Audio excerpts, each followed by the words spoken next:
Hi hello నమస్తే welcome to my channel mechanical మ్యాగజైన్లో ఇవాళ నేను ఇప్పుడు ఏదైతే వీడియో చేస్తున్నా దీనికి సంబంధించింది అంటే థర్మల్ ఇంజనీరింగ్లో పర్ఫెక్ట్ గ్యాస్ లాస్ అనే కాన్సెప్ట్ తీసుకుని నేను వీడియోస్ చేస్తున్నాను. ఇప్పుడు మీరు చూడబోయేదే కాకపోతే దీనికి కొంచెం టాపిక్ పెద్దది కాబట్టి ఒక్క లెసన్ని కొంచెం లెంగ్దీగా ఉంటాయి కాబట్టి ఇందులో ఒక్కొక్కటి వాటిని కట్ చేసి సిరీస్ కింద రిలీజ్ చేస్తాను. సో ప్రతి వీక్ ప్రతి ఫ్రైడే ఈ థర్మల్ ఇంజనీరింగ్లో సంబంధించిన perfect gas laws, not only perfect gas laws, thermal ఇంజనీరింగ్కి సంబంధించిన కాన్సెప్ట్స్ అన్నీ కూడా మీకు వీడియోస్ వస్తూ ఉంటాయి.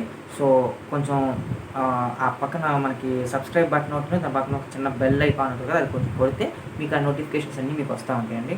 సో ఎక్కువ ల్యాగ్ చేయకుండా ముందు క్లాస్లోకి వెళ్ళిపోతాం. పర్ఫెక్ట్ గ్యాస్ లాస్ గురించి మనం తెలుసుకోవాలంటే ముందు మనకి గ్యాస్ అంటే ఏంటో తెలియాలి, ఆ తర్వాత పర్ఫెక్ట్ గ్యాస్ అంటే ఏంటో తెలియాలి. ఈ రెండు తెలిసిన తర్వాత అప్పుడు దానికి ఉన్న లాస్ ఏంటో తెలుసుకోవాలి, అవునా కదా? సో దీనికోసంగానే ముందు అసలు గ్యాస్ అంటే ఏంటి, what is gas? Here we can see the term gas is regarded to the physical state of a liquid after which is evaporated. Gas అనేది ఏంటంటే మనకి యాక్చువల్గా తెలుసు ఫిజికల్ స్టేట్స్ అనేవి 3 ఉంటాయి: సాలిడ్స్, లిక్విడ్స్, గ్యాసెస్. ఈ గ్యాసెస్ కూడా ఒక ఫిజికల్ స్టేటు. అయితే ఈ ఫిజికల్ స్టేట్ అనేది ఎప్పుడు లిక్విడ్ని దాటేసిన తర్వాత, ఆ లిక్విడ్ కూడా ఎప్పుడు ఎవాపరేట్ అవుతున్నప్పుడు, దాన్ని వేడి చేసినప్పుడు అవి వేపర్ కింద మారి ఆ తర్వాత వచ్చే స్టేట్ని మనం గ్యాస్ అంటాం. గుర్తుపెట్టుకోండి, వేపర్ తర్వాత వచ్చే స్టేట్ని మనం గ్యాస్ అనాలి. వేపర్ గ్యాస్ ఒకటి కాదు. సో దీనికి ఎగ్జాంపుల్స్ ఏంటంటే hydrogen, oxygen, nitrogen. Vapour gas ఒకటి కాదు అంటున్నారు. అసలు రెండింటికి తేడా ఏంటి? వేపర్ అంటే ఏంటి, గ్యాస్ అంటే ఏంటి? What is the difference between vapour and gas? So if any liquid which is evaporated but still consist of small tiny suspended liquid droplets along with the gas, it is termed as vapour. అంటే మనం ఏదైతే ఒక liquid తీసుకున్నామో ఆ లిక్విడ్ని మనం వేడి చేసిన తర్వాత ఆ లిక్విడ్లో ఇంకా చిన్న చిన్న లిక్విడ్ డ్రాప్లెట్స్ ఉండిపోతే, చాలా చిన్నవి, కంటికి కనపడిచినంత చిన్న చిన్న డ్రాప్లెట్స్ ఉండిపోతే దాన్ని మనం వేపర్ అంటాము. When it is cooled it is ready to condensate into liquid. అవి మళ్ళీ మనం ఏంటంటే కూల్ చేస్తే అవి కండెన్సేట్ అయిపోయి లిక్విడ్ కింద మారిపోతాయి.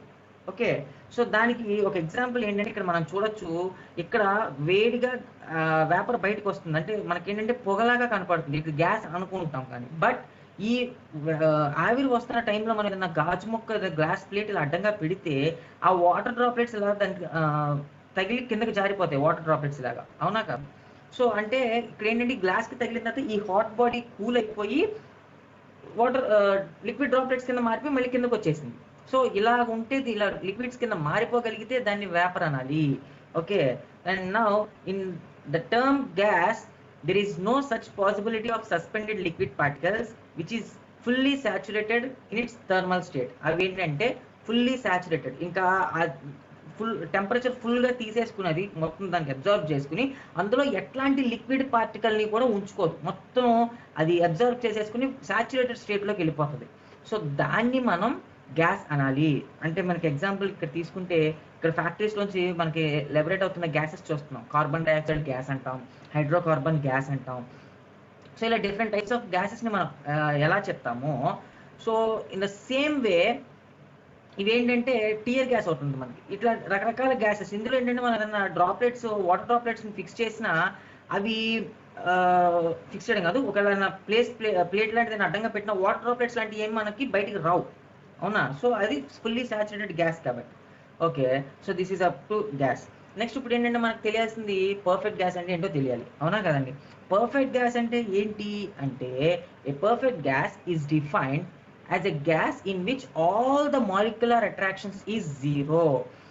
This is termed as ideal gas. అంటే మాలిక్యులర్ అట్రాక్షన్స్, ఒక మాలిక్యూల్కి మధ్యలో అట్రాక్షన్స్ కనుక తీసుకుంటే అవి జీరో ఉండాలి. అంటే ఇక్కడ మనం చూడొచ్చు, ఇదొక molecule, different types of molecules ఉన్నాయి, అవునా? మాలిక్యూల్కి మధ్యలో ఒక అట్రాక్టివ్ ఫోర్స్ ఒకటి జనరేట్ అయింది. ఈ మాలిక్యూల్కి కానీ దేనికైనా కానీ ఒక అట్రాక్టివ్ ఫోర్స్ జనరేట్ అయింది, అవునా? సో ఇట్లాంటి మాలిక్యులర్ అట్రాక్షన్స్ అనేవి జీరో, అసలు ఉండకూడదు. This is also termed as ideal gas. అంటే ఈ పర్ఫెక్ట్ గ్యాస్ని ఐడియల్ గ్యాస్ అని కూడా పిలిస్తే, ఇక్కడ మనం చూడొచ్చు మాలిక్యూల్కి మధ్యలో అట్రాక్షన్ ఫోర్స్ అని ఉందండి, లేదు. సో దీన్ని మనం ఏమని పిలవాలి అంటే ఐడియల్ గ్యాస్ అనాలి. అంటే ఇట్లాంటి అట్రాక్టివ్ ఫోర్సెస్ ఏమీ కూడా ఉండకూడదు. సో దాన్ని అప్పుడు మనం ఏమని పిలుస్తాం, ఐడియల్ గ్యాస్ అని పిలుస్తాము. Gas which obeys all the gas laws under all conditions of pressure and temperature is called perfect gas.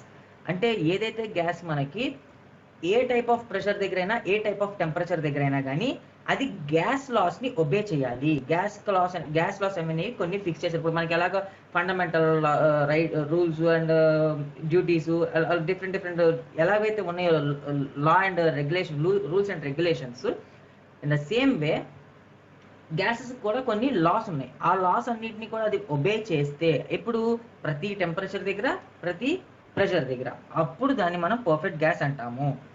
But మన సొసైటీలో నిజంగా మనం కాన్స్టిట్యూషనల్ లాస్ని, ఫండమెంటల్ రైట్స్ వీటన్నిటిని కరెక్ట్గా మనం వాడుతున్నామా? లేదు కదా. అండ్ ద సేమ్ అంటే అవి వాడితే కరెక్ట్గా మనం ఒక సోషల్ హ్యూమన్ బీయింగ్, అవునా? బట్ నిజంగా మనం constitutional laws and rules and regulations as it is అలా follow అవుతున్నామా?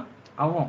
So in the same way, but no gas is strictly follow the gas laws, hence no gas is perfect. ఇట్లాంటి ideal gases అనేవి మనం చెప్పుకోవడానికి తప్ప అవి నిజంగా exist అవ్వవు బయట. There is no gas is a perfect. Okay, so here మనం ఏంటంటే ఇప్పుడు ఈ గ్యాస్ లాస్ అనేవి అసలు ఏంటి, అసలు ఎన్ని రకాలు ఉన్నాయి, అసలు ఈ లాస్ ఏంటి అనేది తెలుసుకోవాలంటే ఇక్కడ మనం చూడొచ్చు. Law of perfect gas can be obtained by the study of 3 variables. ఒక పర్ఫెక్ట్ గ్యాస్ లా అనేది మనం స్టడీ చేయాలి అంటే మనం 3 విషయాలు చూడాలి ఆ గ్యాస్లో. ఏంటంటే ప్రెషర్ ఎగ్జర్టెడ్ బై గ్యాస్, ఆ గ్యాస్ నుండి ఎంత ప్రెషర్ మనకి బయటికి లిబరేట్ అవుతుంది, అది గ్యాస్ ఎంత ప్రెషర్ ఇస్తుంది. రెండోది, ఆ గ్యాస్ ఎంత వాల్యూమ్ని ఆక్యుపై చేసింది. మూడోది, ఆ గ్యాస్ ఎంత టెంపరేచర్లో ఉంది. ఓకే, సో ఈ మూడు కండిషన్స్ని మనం స్టడీ చేయడం వల్ల ఆ గ్యాస్ యొక్క పర్ఫెక్ట్నెస్ అంటే ఆ లాస్ అనేది మనం జస్టిఫై చేయగలుగుతాం. ఇక్కడ చూడొచ్చు మనం, గ్యాస్ అనేది ఒకటి ఉంది. ఆ గ్యాస్ అనేది అంటే నార్మల్ గ్యాస్. ఈ గ్యాస్ పర్ఫెక్ట్ అని అవ్వాలి అంటే అవి కొన్ని లాస్ని ఫాలో అవ్వాలి ఖచ్చితంగా. ఆ లాస్ ఏంటయ్యా అంటే first Boyle's law, next Charles law, Avogadro's law, Joule's law, Regnault's law. ఈ 5 లాస్ని ఫాలో అయితే అప్పుడు దాన్ని పర్ఫెక్ట్ గ్యాస్ అంటాము. ఓకే, సో అంటే ఈ ఈచ్ అండ్ ఎవ్రీ లాలో మనం చేసే పని ఏంటి అంటే ఈ 3 వేరియబుల్స్ని స్టడీ చేస్తాం. ఈ కేస్ స్టడీ, ఈ 3 వేరియబుల్స్ యొక్క కేస్ స్టడీయే ఒక్కొక్క లాలో ఒక్కొక్క రకమైన కండిషన్లో ఉంటాయి. ఈ 3 వీటి కండిషన్ మారుతుందంటే లా కూడా మారిందని అర్థం. అంటే ఒక గ్యాస్ అనేది ఈ 5 లాస్ని ఒబే చేస్తే దాన్ని మనం పర్ఫెక్ట్ గ్యాస్ అంటాము. ఓకే, సో అమాంగ్ దీస్ నేను ఫస్ట్గా ఏంటంటే బాయిల్స్ లా గురించి చెప్తున్నాను ఈ క్లాస్లో.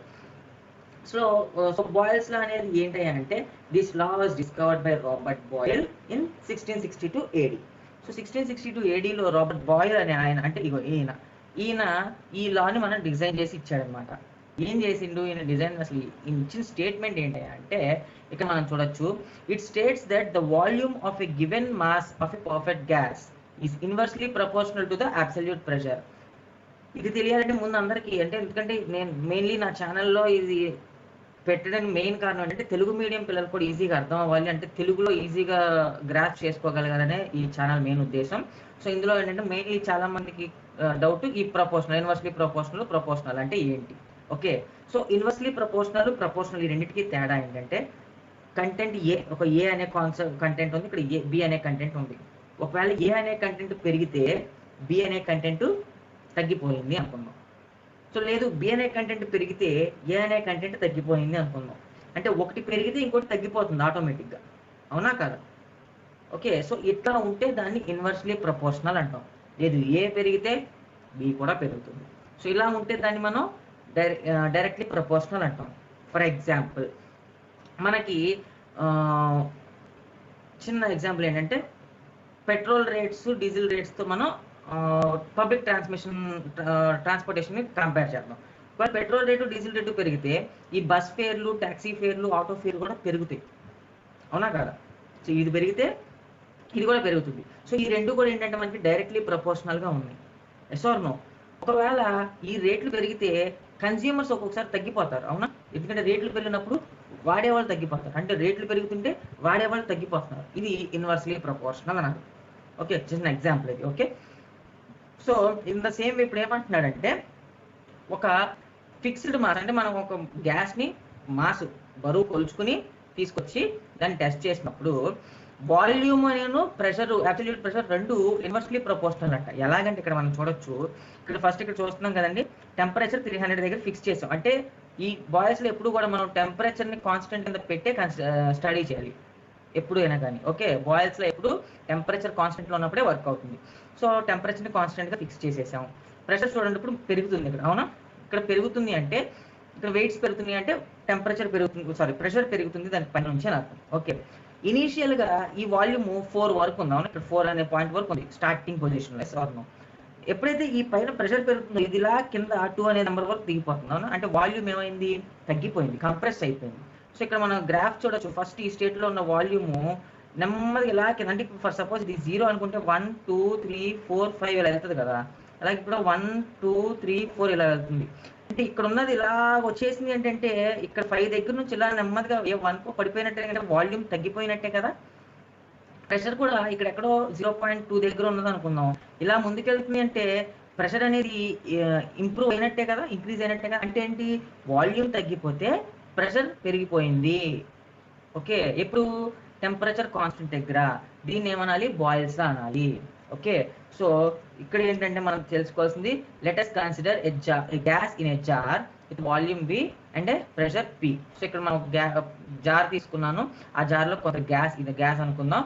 ఇందులో ఏంటంటే ప్రెషర్ P అనే ప్రెషర్ ఉంది, వాల్యూమ్ ఏమో V అనే వాల్యూమ్ ఉంది ఈ గ్యాస్. ఓకే, ఇందులో ఇప్పుడు ఏంటంటే వీ కెన్ సే దట్, ఇక్కడ చూస్తే మనం అర్థమైపోతుంది ఏంటంటే ఎప్పుడైతే పైనుంచి మనం ప్రెషర్ పంపిస్తే వాల్యూమ్ ఎలాగో డిక్రీజ్ అయిపోతుంది. సో అంటే volume is inversely proportional to pressure. అయితే ఈ ప్రపోర్షనల్ని తీసేయాలి అంటే ఖచ్చితంగా ప్రపోర్షనాలిటీ కాన్స్టెంట్ రాసుకుంటాం, అది అందరికీ తెలిసిందే. So V is equal to C/P. ఈ Pని పక్కకి తీసుకొచ్చా అంటే pressure into volume is equal to constant C. అంటే ఇప్పుడు ప్రెషర్ 10 బార్ అనుకుందాం, స్టార్టింగ్లో ఫర్ సపోజ్ 2 బార్ ఉంది అనుకుందాం. ఓకే, అంటే ఏం ప్రెషర్ తక్కువ ఉన్నప్పుడు, అప్పుడు వాల్యూమ్ ఎంత ఉంది, ఒక 5. ఇక్కడికి వచ్చేసరికి ప్రెషర్ ఇంకొంచెం పెంచాను, అంటే 2 కాస్త నేను A3కో పెట్టా, ఈ వాల్యూమ్ ఎంతో మారింది.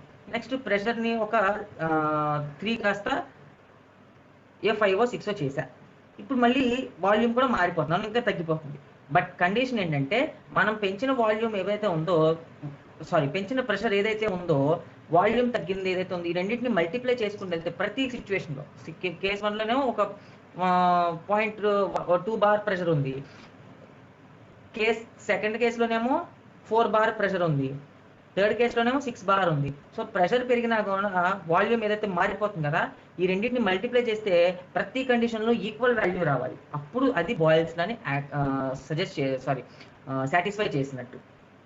అర్థమవుతుందా? సో ఈచ్ అండ్ ఎవ్రీ కేసులో ఈ ప్రెషరు వాల్యూమ్ అనేవి ఈ రెండింటి మల్టిప్లికేషన్ కనుక కాన్స్టెంట్గా ఉంటే దాన్ని బాయిల్స్లా అంటాము. అసలు బాయిల్స్లా ఖచ్చితంగా అలా ఉండాలి, అప్పుడు ఆ గ్యాస్ బాయిల్స్లాని ఒబే చేసింది అని అంటాము.